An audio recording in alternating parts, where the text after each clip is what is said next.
Chers bien-aimés dans le Seigneur, bonjour.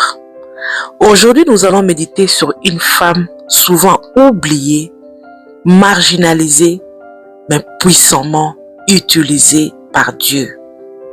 Il s'agit de Tamar. Elle n'était ni prophétesse, ni reine, ni chef d'armée. Mais elle portait en elle quelque chose de divin, la continuité de la promesse de vie. Ce message est pour toute personne qui a été oubliée, rejetée, blessée, mais que Dieu choisit pour protéger, pour porter et pour libérer la vie. Nous allons lire Genèse chapitre 38, versets 6 à 11. Lisons. Judas prit pour son premier-né une femme nommée Tamar. Premier-né de Judas, était méchant aux yeux de l'Éternel, et l'Éternel les fit mourir. Alors Judas dit à Onan, « Va vers la femme de ton frère, prends-la comme beau-frère et suscite une postérité à ton frère. » Onan, sachant que cette postérité ne serait pas à lui, s'essuyait à terre lorsqu'il allait vers la femme de son frère, afin de ne pas donner de postérité à son frère. Ce qui faisait déplu à l'Éternel, qui les fit aussi mourir. Alors Judas dit à Tamar, sa belle-fille, « Demeure veuve dans la maison de ton père, jusqu'à ce que Sheila, mon fils, soit grand. » Il parlait ainsi dans la crainte que Sheila ne mourût comme ses frères. Tamar s'en alla et elle habita dans la maison de son père. Nous allons partager quelques points pour expliquer la situation de Tamar. Premier point, Tamar, une femme brisée par l'injustice, mais déterminée à faire vivre la promesse de Dieu. Tamar a été donnée en mariage à comme nous dit la Bible, le fils de Judas. Et meurt, Judas lui donna Onan, qui refuse de lui donner une descendance. Onan meurt aussi. Et Judas, à son tour, refuse de lui donner son dernier fils, Sheila. Tamar est renvoyée, abandonnée, dans l'attente, dans le silence, dans l'oubli. Tamar, bien que victime d'injustice, refuse que la lignée de Judas meure. Par son courage et sa ruse, elle agit pour préserver la vie. Non seulement pour elle-même, mais pour la descendance messianique. Une personne ou une femme porteuse de vie est celle qui, même dans les rejets, ou la souffrance, la détresse, se dresse pour préserver, pour porter et pour transmettre la vie.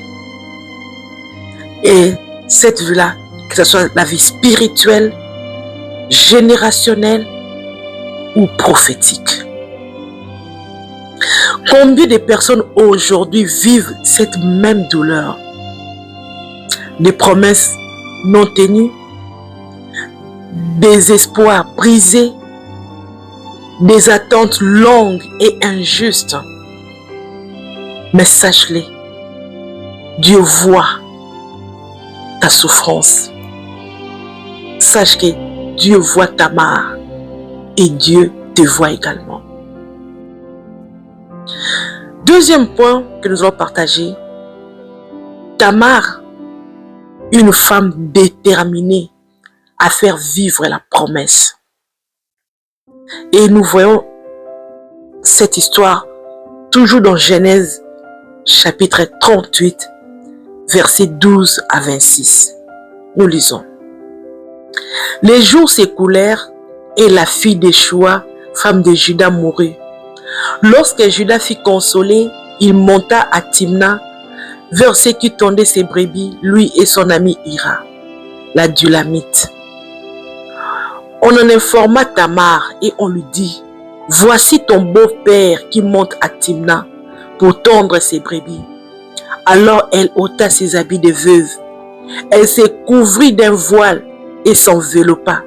Et elle s'assit à l'entrée de Naïm pour le chemin de Timna, car elle voyait que Sheila était devenu grand et qu'elle ne lui était point donnée pour femme. Juda la vit et la prit pour une prostituée, parce qu'elle avait couvert son visage. Il aborda sur le chemin et dit, « Laisse-moi aller vers toi, car il ne connut pas que c'était sa belle-fille. » Elle dit, « Que me donneras-tu pour venir vers moi ?» Il répondit, « Je t'enverrai un chevreau de mon troupeau. » Elle dit, « Me donneras-tu un gage jusqu'à ce que tu l'envoies ?» Il répondit, « Quel gage te donnerai-je » Elle dit, « Ton cachet, ton cordon et les bâtons que tu as à la main. » Il les lui donna. Puis il alla vers elle et elle devint enceinte de lui. Elle s'éleva et s'en alla. Elle ôta son voile et remit ses habits de veuve. Juda envoyait les chevaux par son ami la Dulamite pour retirer les gages des mains de la femme. Mais il ne la trouva point. Il interrogea les gens du lieu en disant, « Où est cette prostituée qui se tenait à Énaïm sur le chemin ?» Ils répondirent, « Il n'y a point eu ici de prostituées. » Il retourna auprès de Juda et dit, « Je ne l'ai pas trouvée. » Et même les gens du lieu ont dit, « Il n'y a point eu ici de prostituées. » Juda dit, « Qu'elle garde ce qu'elle a. Ne nous exposons pas au mépris. Voici, j'ai envoyé ces chevaux et tu ne l'as pas trouvé. » Environ 3 mois après, on vint dire à Juda, « Tamar, ta belle-fille, s'est prostituée. Et même la voilà enceinte à la suite de sa prostitution. » Et Juda dit, « Faites-la sortir et qu'elle soit brûlée comme on l'a menée dehors. » Elle fit dire à son beau-père, « C'est de l'homme à qui ces choses appartiennent que je suis enceinte. Reconnais, je t'ai pris, à qui sont ces cachets, ces cordons et ces bâtons. » Juda les reconnut et dit, « Elle est moins coupable que moi, puisque je ne l'ai pas donnée à Sheila, mon fils. » Il ne l'a connu plus. Bien-aimé, Tamar se déguise non par vice, mais par vision. Elle comprend que la vie ne doit pas s'éteindre. La lignée de Juda ne doit pas s'arrêter. Elle prend un risque. Elle se déguise, couche avec Juda et tombe enceinte de jumeaux. Tamar donne naissance à Péré, ancêtre de David, et donc de Jésus-Christ également. Nous voyons cela dans le livre de Matthieu, chapitre 1, verset 3. Elle porte littéralement la promesse messianique en elle. Bien-aimé, une personne ou une femme porteuse de vie ne mesure pas sa valeur à sa situation du moment, car ce qu'elle porte est plus grand qu'elle. Elle enfante des destinées qui béniront les nations, même si elle-même a été méprisée. Une personne ou une femme porteuse de vie n'abandonne pas le plan de Dieu, non.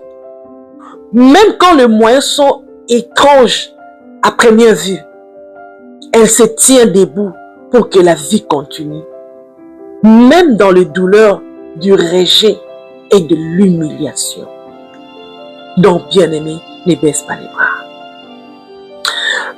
Le point 3, nous parlons de Tamar, une femme justifiée par Dieu et une figure de restauration.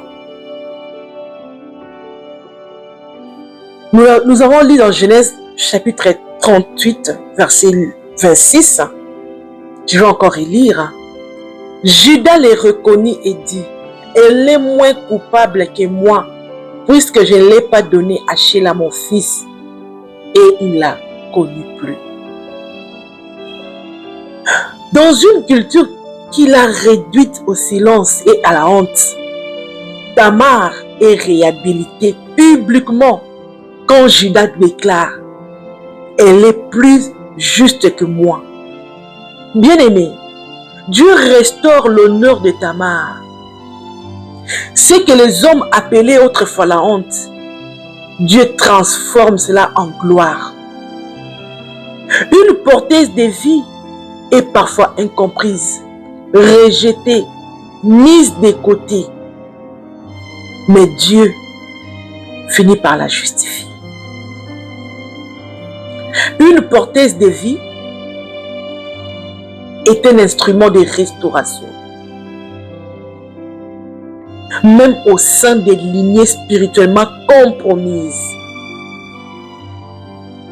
C'est pour cela, ne laisse personne, bien-aimé, je dis personne, ne laisse personne t'enfermer dans un passé de douleur ou d'horreur.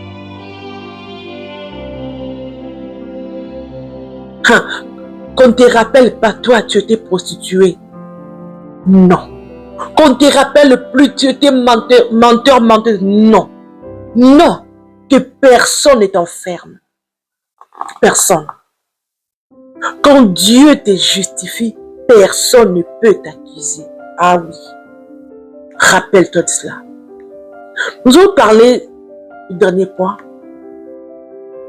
De Tamar, une femme dans la lignée du Messie. Comme nous le voyons dans Matthieu chapitre 1, verset 3. Tamar n'est pas souvent prêchée, hein? mais son nom apparaît dans la généalogie de Jésus. Lorsque nous lisons dans Matthieu 1. Pour signifier seulement, Dieu n'oublie pas des personnes qui portent des vies. Des femmes ou des hommes qui portent des vies. Même dans l'ombre. Le nom de Tamar est inscrit dans la généalogie de Jésus-Christ. Elle porte Périn, ancêtre de David. Une femme invisible dont Genèse devient indispensable dans l'évangile.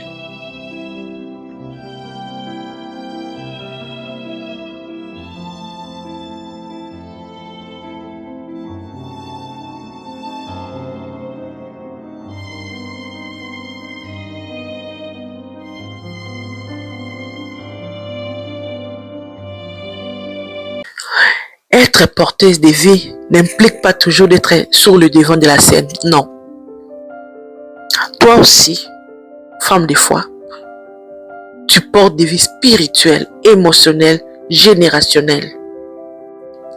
Ce que tu portes est plus grand que toi.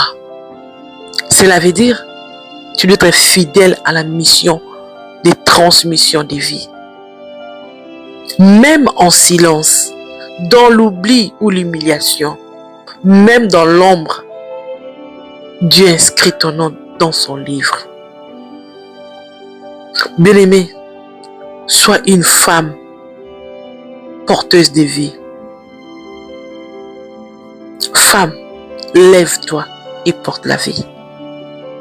Tamar incarne la femme porteuse de vie, non pas par son statut social, mais par sa mission spirituelle. Elle se tient à la brèche pour qu'une générations naissent. Elle défie les structures injustes pour honorer la promesse divine. Elle n'a pas porté seulement 2 enfants, elle a porté la postérité du Messie. Oh, quelle grâce! Tamar nous enseigne que même brisé, Dieu peut encore porter la vie. Même dans l'oubli, Dieu voit. Même rejeté, Dieu justifie. Même oublié des hommes, tu peux être choisi par Dieu pour écrire l'histoire, une nouvelle histoire. Sois une femme porteuse de vie, dans la prière, dans l'intercession, dans l'éducation, dans la transmission des valeurs, dans les ministères, et j'en passe. Prions. Seigneur, nous te disons merci pour cette grâce. Merci Seigneur de nous parler encore de Tamar comme une femme porteuse de vie. Nous te disons merci pour cette grâce. Seigneur, ma prière est que tu fasses de nous également des porteuses de vie. Même dans les larmes, fais germer les graines que tu as plantées en nous. Justifie ceux et ceux qui ont été rejetés.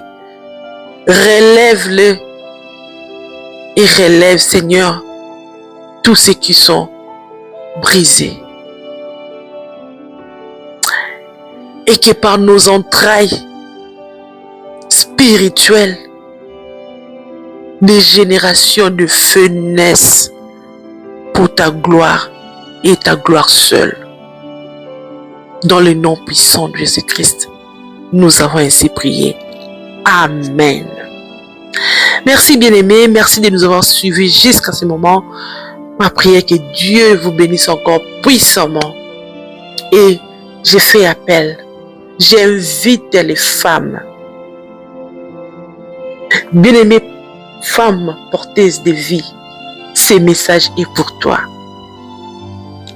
As-tu déjà ressenti que tu portes quelque chose de plus grand que toi? Une promesse, un feu, une sémence spirituelle, même au milieu des douleurs, des silences ou des rejets. Il y a en toi une richesse céleste que l'ennemi veut faire taire. Mais Dieu t'appelle à te lever, à enfanter, à te tenir debout dans ta génération. Ne rate pas les rendez-vous divins que le Seigneur a préparés pour nous tous les mercredis à 21h sur le groupe WhatsApp Femmes Porteuses de Vie. Viens recevoir ta part. Viens activer ta destinée. Invite une sœur. Partage autour de toi, car une femme qui s'élève fait trembler les ténèbres. Que Dieu vous bénisse. Bye bye.